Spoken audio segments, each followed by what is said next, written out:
مدینہ طیبہ سے آپ مکہ کی طرف روانہ ہوئے اور آپ نے وہاں پر یہ نعرہ اور یہ سلوگن بلند کر دیا کہ مجھ جیسا اس جیسے کی کبھی بیعت نہیں کرے گا کہ امام علی مقام کو پروفٹ نے انسٹرکٹ کیا تھا. تو انہوں نے ان اینی کیس لیٹرز آتے یا نہ آتے انہوں نے عراق کی طرف جانا تھا. عراق ان کی منزل تھی اور وہ وہاں پہ ٹریول کرتے, مگر دنیاوی طور پہ لیٹرز ایک کیٹلسٹ بنے کہ امام علی مقام نے یہ سوچنا شروع کیا کہ ان کو مکہ چھوڑنا چاہیے. آپ نے ان کے کلیمز کو انویسٹیگیٹ کروانے کے لیے اپنے کزن, فرسٹ کزن حضرت عقیل جو کہ حضرت علی المرتضیٰ کے بڑے بھائی ہیں, ان کے بیٹے مسلم ابن عقیل کو اپنا ایمبیسڈر بنا کر بھیجا. اب وہ سارے چیفز کو لے آئے اور چیفز کو جو ہیں وہ دارالامارہ گورنر ہاؤس کی چھت پہ تعینات کیا, پیچھے ان کے تلواریں تھیں. اب وہ چیفز اعلان کر رہے ہیں کہ جی فتنے سے بچنا چاہیے, گورنر صاحب آ گئے ہیں, ان کی سپورٹ کرنی چاہیے, سو آن اینڈ سو فورتھ. ہمارے ریسرچ اسکالر ہمارے گئے سید فہد علی کاظمی صاحب ہمارے ساتھ موجود ہیں. کاظمی صاحب ویلکم ٹو سنو پاکستان. سر تھینکس الاٹ جی, آپ لوگ خیریت سے ہیں؟ الحمدللہ. آج ہم 5 محرم کے حوالے سے بات کریں گے. جی بے شک ہم امام علی مقام امام حسین علیہ السلام کا ذکر کرنے کا شرف حاصل کر رہے ہیں,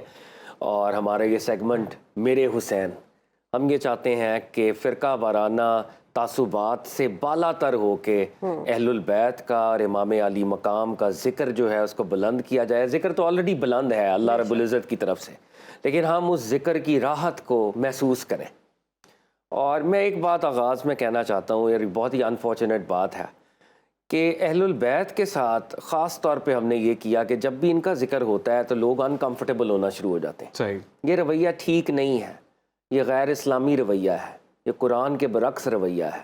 سرکار دو عالم صلی اللہ علیہ وآلہ وسلم نے اپنی فیملی کو لیڈر بنایا ہے, ہم نے ان کو فالو کرنا ہے, ہم نے ان کی تباہ کرنی ہے. خطبہ حجۃ الوداع کے بعد جو سب سے بڑا خطبہ آقا نے ارشاد فرمایا وہ خطبہ غدیر ہے. ہمارے اہل سنت کی معتبر کتابوں میں رپورٹڈ ہے, صحیح مسلم کے اندر, جامع ترمذی کے اندر, اور پروفٹ صلی اللہ علیہ وسلم نے کلیئر کٹ ارشاد فرمایا تھا کہ میں 2 چیزیں چھوڑ کے جا رہا ہوں, قرآن اور اہل بیت. اور فرمایا تھا میرے اہل بیت کے بارے میں اللہ سے ڈرتے رہنا, اللہ سے ڈرتے رہنا, اللہ سے ڈرتے رہنا, 3 دفعہ ایمفسائز کیا. تو آج جب ہم امام علی مقام کا ذکر کرتے ہیں تو میری درخواست ہے ہم سب حسینی ہو جائیں. واہ. ہم سب اپنے فرقہ وارانہ تعصبات کو پس پش ڈال لیں.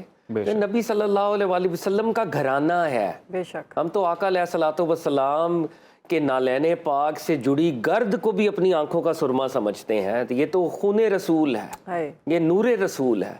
تو ان کے ذکر کو نعوذ باللہ کنٹروورشل نہ کیا کریں, اپنے دل کے اندر وہ وسعت پیدا کریں. جیسے صحابہ کرام ہمارے ہیروز ہیں, اہل البیت بھی ہمارے ہیروز ہیں, اور ان کا ذکر ہونا چاہیے اور ذکر پر ہمیں کمفرٹیبل رہنا چاہیے. ایک حدیث پاک برکت کے لیے دل کرتا ہے کہ وہ بھی کوئکلی میں آپ سے شیئر کروں. حضرت حذیفہ بن الیمان صحابی رسول, بہت بڑا درجہ. آپ وہ ہستی ہیں کہ ان کو رازدار رسول کہا جاتا ہے. ان کو پروفٹ صلی اللہ علیہ وآلہ وسلم نے منافقین کے نام بتائے تھے, اور وہ راز تھا جو پروفٹ صلی اللہ علیہ وسلم نے ان کو دیا. بہت ہی جلیل القدر صحابی, عراق میں آپ مدفون ہیں, اور ان کی تدفین سے ریلیٹڈ بھی ایک ماڈرن میریکل کا واقعہ 1932 میں ہوا. وہ لمبی بات ہے, وہ پھر کبھی کریں گے.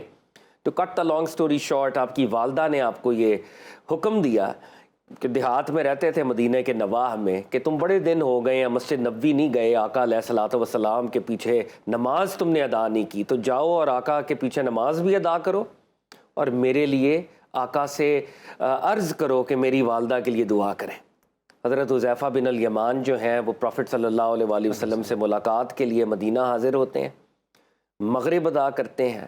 آقا علیہ الصلوۃ والسلام مغرب پڑھاتے ہیں, صحابہ پڑھتے ہیں, اس کے بعد آقا اپنے نوافل میں مشغول ہو جاتے ہیں. تو ابھی کانورزیشن نہیں ہوتی, ڈائیلاگ نہیں ہوتا, یہ ویٹ کرتے ہیں.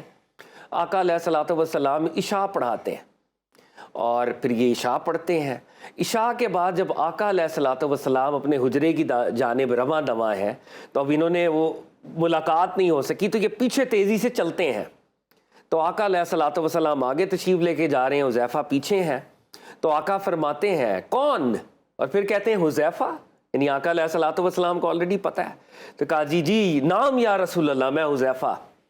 تو آقا فرماتے ہیں اللہ رب العزت تم پر اور تمہاری ماں پر اپنا فضل کرے. سبحان اللہ. ابھی پوچھنا تھا, کہنا تھا, آقا پہلے ہی ان کو یہ دعا عطا کرتے ہیں, اور پھر کہتے ہیں حذیفہ ابھی ایک فرشتہ جو کہ آسمان دنیا میں سب سے پہلی دفعہ حاضر ہوا ہے، وہ یہ خبر لے کے آیا ہے، وہ یہ بشارت لے کے آیا ہے کہ یا رسول اللہ صلی اللہ علیہ وآلہ وسلم، آپ کی بیٹی سیدہ فاطمہ طیبہ طاہرہ سلام اللہ تعالی علیہا وہ تمام مومنین خواتین کی اور جنت کی خواتین کی سردار ہیں، اور آپ کے بچے، آپ کے نواسے حسن اور حسین وہ جوانان جنت کے سردار ہیں۔ بے شک، یعنی یہ وہ ذکر ہے جس کو فرشتے لے کے آتے ہیں، صحابہ کو منتقل کیا جاتا ہے اور پھر صحابہ آگے بیان کرتے ہیں۔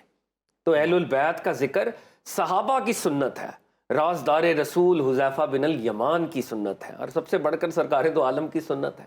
بے شک۔ تو ہم لاسٹ ٹائم کانورزیشن کر رہے تھے کہ سرکار امام عالی مقام سید الشہداء مدینہ طیبہ سے آپ مکہ کی طرف روانہ ہوئے، اور آپ نے وہاں پر یہ نعرہ اور یہ سلوگن بلند کر دیا کہ مجھ جیسا اس جیسے کی کبھی بیعت نہیں کرے گا، اور آپ مکہ المکرمہ میں آئے، اور مکہ المکرمہ کے اندر آپ کو کوفہ کی طرف سے لیٹرز ریسیو ہوئے، اور وہ لیٹرز کے لکھنے والوں نے، وہ کوفہ کے لوگ تھے، انہوں نے کہا کہ فرزند رسول ہم یزید کی بیعت نہیں کر رہے، ہم یزید کے گورنر کے پیچھے نماز ادا نہیں کرتے، آپ تشریف لائیں اور آپ ہمیں لیڈ کریں۔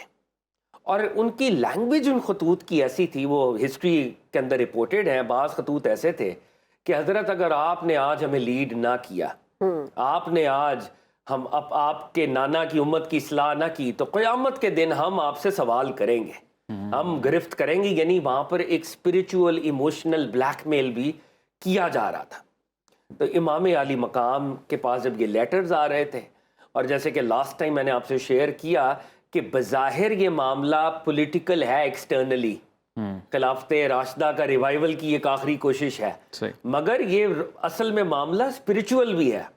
اور سرکار دو عالم صلی اللہ علیہ وسلم کی جو زیارت ہوئی، میں نے تاریخ طبری سے آپ کو وہ روایت بھی پیش کی کہ امام عالی مقام کو پروفٹ نے انسٹرکٹ کیا تھا، تو انہوں نے ان اینی کیس لیٹرز آتے یا نہ آتے انہوں نے عراق کی طرف جانا تھا، عراق ان کی منزل تھی اور وہ وہاں پہ ٹریول کرتے، مگر دنیاوی طور پہ لیٹرز ایک کیٹلسٹ بنے کہ امام عالی مقام نے یہ سوچنا شروع کیا کہ ان کو مکہ چھوڑنا چاہیے۔ آپ نے ان کے کلیمز کو انویسٹیگیٹ کروانے کے لیے اپنے فرسٹ کزن حضرت عقیل، جو کہ حضرت علی المرتضیٰ کے بڑے بھائی ہیں، ان کے بیٹے مسلم ابن عقیل کو اپنا ایمبیسڈر بنا کر بھیجا، اور وہ ایک سفیر بن کر وہ کوفہ گئے۔ کوفہ جو ہے، ادھر آپ کو ایک ڈوالٹی ہمیشہ سے نظر آتی ہے۔ کوفہ مولا مرتضیٰ کا کیپٹل تھا، مولا مرتضیٰ نے یہاں پہ اس کو اپنا دارالحکومت بنایا تھا، تو یہاں پر اہل بیت کا نام لیوا لوگ بھی موجود تھے جو اہل بیت سے محبت کرتے تھے، مگر یہ وقت مقررہ کے اوپر دغا بھی دیتا تھا، دھوکہ بھی دیتا تھا۔ یعنی زبان سے تو وہ اہل البیت کا ایٹ ٹائمز نام لیتا تھا، اور وہ جو عملی طور پہ منافقت ہے، اور آج کل ہم سب بھی کوفی ہیں۔ امام زین العابدین نے بھی شہادت کے بعد، آپ کا یہ مشہور فکر ہے، آپ نے کہا کہ مجھے سب سے زیادہ دکھ کوفہ اور شام کی خاموشی نے پہنچایا، شہادتوں نے اتنا مجھے دکھ نہیں پہنچایا جتنا ان لوگوں کی خاموشی نے پہنچایا۔ تو کوفہ بہرحال ایک ڈوالٹی، ایک منافقت والا ایک وہ معاملہ بھی وہاں پہ تھا۔ تو کٹ دا لانگ سٹوری شارٹ، مسلم ابن عقیل کوفہ گئے، کوفہ کے لوگوں نے ہاتھوں ہاتھ ان کی بیعت کر لی، اور امام عالی مقام کا وہ جو ایک ریولوشن آ رہا تھا وہ اس کے ساتھ ہو گئے کہ ہم امام عالی مقام کے ساتھ ہیں۔ یزید نے ان دا مین ٹائم اپنے گورنر کو تبدیل کیا، اور وہاں پہ عبید اللہ ابن زیاد کو گورنر بنا کے بھیجا۔ عبید اللہ ابن زیاد تاریخ کا مکروہ ترین، ظالم ترین شخص ہے، اس کے ظلم کے اوپر ہم ایک علیحدہ سے پوری سیریز کر سکتے ہیں۔ انتہا کا ظالم آدمی، اس کو گورنر بنا کے کوفہ میں بھیجا گیا، اور یہ جب کوفہ میں داخل ہوا تو اس نے حجازیوں کا لباس پہن لیا، مکہ کے اور مدینہ کے لوگوں کا لباس پہن کر یہ داخل ہوا، اور اس نے پریٹینڈ کیا کہ وہ حسین ابن علی ہے۔ اور جیسے وہ کوفہ میں داخل ہوا، یہ ہماری یہ کوئی میتھولوجی نہیں میں آپ سے شیئر کر رہا، یہ ہسٹری کے فیکٹس ہیں۔ صحیح۔ He entered Kufa, newly appointed governor, impersonating حسین ابن علی علیہ السلام کہ میں حسین ہوں، اور جب وہ کوفہ کے اندر داخل ہو رہا تھا، کوفہ کی گلیوں میں سے نکل رہا تھا، تو لوگوں نے کہا جی فرزند رسول آگے، فرزند رسول آگے، فرزند رسول آگے۔ اور کوفہ کے جو لوگ ہیں ان لوگوں نے حضرت امام حسین علیہ السلام کو دیکھ نہیں رکھا تھا پہلے۔ آف کورس، وہ تو ایسے اس دور میں کوئی سوشل میڈیا تو نہیں ہوتا نا، بہت ایک، اور اس نے نقاب ایک خاص قسم کا وہ پہنا کرتے تھے، جب ٹریول کرتے تھے نا منہ پہ کپڑا ہوتا تھا، صحیح، تو وہ منہ پہ کپڑا لپیٹ کے یہ داخل ہوا، یہ بھی ہسٹری کے اندر رپورٹڈ ہے۔ لیکن مکہ اور مدینہ والوں کا جو عرب ڈریس کوڈ تھا وہ فرق تھا عراق کے ڈریس کوڈ سے، صحیح، جس سے ان کو یہ لگا، اور رات میں داخل ہوا تھا جس سے ان کو یہ پتا لگا کہ یہ غالباً حسین ابن علی ہیں۔ اب یہ کرتے کرتے دارالامارہ میں پہنچا ہے، لیکن اس کو سخت غصہ ہے کہ یزید کی گورنمنٹ تو یہاں پہ ویک ہو رہی ہے اور یہ تو حسین کے یہاں پہ نعرے لگ رہے ہیں۔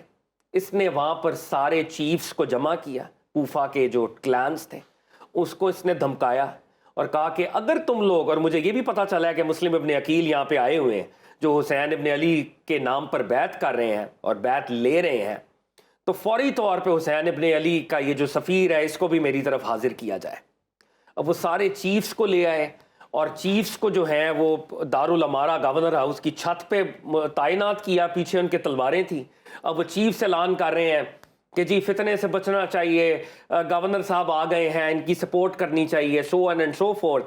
اور پھر ہانی بن عروہ جو کہ حضرت مسلم ابن عقیل کے سپورٹر تھے، جنہوں نے ان کو ہاؤس کیا ہوا تھا، سیکرٹلی چھپایا ہوا تھا، ان کو گرفتار کیا گیا، ہانی بن عروہ رضی اللہ تعالیٰ عنہ کو۔ اور یہ وہ وقت تھا کہ مسلم ابن عقیل پھر منظر عام پہ آئے، اور مسلم ابن عقیل نے ایک سیکرٹ کوڈ ورڈ وہاں پہ رکھا ہوا تھا کہ جب ہم باہر نکلیں گے تو ہم یہ کہیں گے یا منصور امہ، یعنی اب ٹائم آ گیا ہے کہ امت کی مدد کرنے کے لیے ہم باہر منصور ہیں امت کے ہم، اور ہم باہر نکلیں گے اور پھر گورنر کو ہم ٹاپل کریں گے۔ اب یہ 4000 لوگ باہر نکلے ہیں، یہ نعرہ لگا رہے ہیں یا منصور امہ، اور یہ ایگزسٹنگ گورنر کو ہو سکتا ہے گرفتار کر لیں، اور کوفہ میں امام حسین کی گورنمنٹ یا ایک وہ ریولوشن آتا۔ اب یہ 4000 لوگ ہیں، اوپر سے وہ چیفز جو گرفتار ہیں وہ وہاں پہ کہہ رہے ہیں جی آپ گھروں کو چلے جائیں۔ پھر خواتین نکل آئیں، انہوں نے کہا یار مسلم ابن عقیل کے اتنے سپورٹرز ہیں تو تم تو سائیڈ پہ آ جاؤ نا، باقی لوگ یہ جہاد کرتے رہیں گے۔ حضرت مسلم ابن عقیل آگے بڑھ رہے ہیں، وہ 4000 سے 1000، 1000 سے 300، 300 سے 40 اور 40 سے مسلم ابن عقیل اکیلے رہ گئے۔ یہ وہ کوفہ کا دھوکہ تھا، ڈسیپشن تھی کہ انہوں نے نام تو لیا امام علی مقام کا، لیکن جب وقت آیا جہاد کا اس وقت ساتھ نہیں دیا۔ الٹیمیٹلی حسین ابن علی کے اس سفیر کو مسلم ابن عقیل کو گرفتار کیا گیا۔ مسلم ابن عقیل اس سے پہلے امام حسین کو لیٹر لکھ چکے تھے کہ آپ مکہ چھوڑ کر کوفہ تشریف لائیں، وہ لیٹر لکھا جا چکا تھا، اور جب وہ لیٹر امام حسین کو پہنچا امام حسین مکہ کو چھوڑ رہے تھے، اور ان دا مین ٹائم حضرت مسلم ابن عقیل کو اذیتیں دے کر شہید کر دیا گیا۔ اب یہ وہ ہسٹری کا کرٹیکل جنکچر ہے۔ امام حسین مکہ سے باہر نکلے، جی ان کے 2 بیٹے مسلم بن عقیل کے ساتھ، مسلم بن عقیل کے 2 بیٹے بالکل شہید ہوئے، ابراہیم اور محمد، طفلان مسلم کہتے ہیں، اور بہت ہی وہ ایک ٹریجک ان کی بھی شہادت ہے۔ میں اس ٹریجڈی کو بھی میں نے انفیکٹ مسلم ابن عقیل کی ٹریجڈی بھی کس طرح انہیں شہید کیا گیا، it's a very sad and tragic episode. لیکن میں جو واقعہ جس کو کوئکلی آگے لے کے چلنا چاہتا ہوں، امام حسین جب مکہ سے نکل رہے تھے، مکہ سے کیوں نکلے؟ کیونکہ حجاج کے روپ میں کلرز کو تعینات کیا گیا تھا کہ مکہ کے اندر امام حسین کو شہید کیا جائے گا، اور امام حسین یہ نہیں چاہتے تھے کہ ان کا خون مکہ میں سپل ہو، اور امام حسین کے اس خون سے مکہ کی سیکرٹ نیچر جو ہے، اسلام کو بھی تو بہت ضرورت تھی نا، بیعت کی باتیں ہو رہی تھیں اور بہت ساری اور باتیں تھیں جس پر نکلنا بہت ضروری ہے۔ بالکل ایبسولوٹلی، یہ قیام حسین، اور ہم اسی سٹوری کو آگے لے کے انشاءاللہ اس کو آگے لے کر چلیں گے اگلے پروگرام تک۔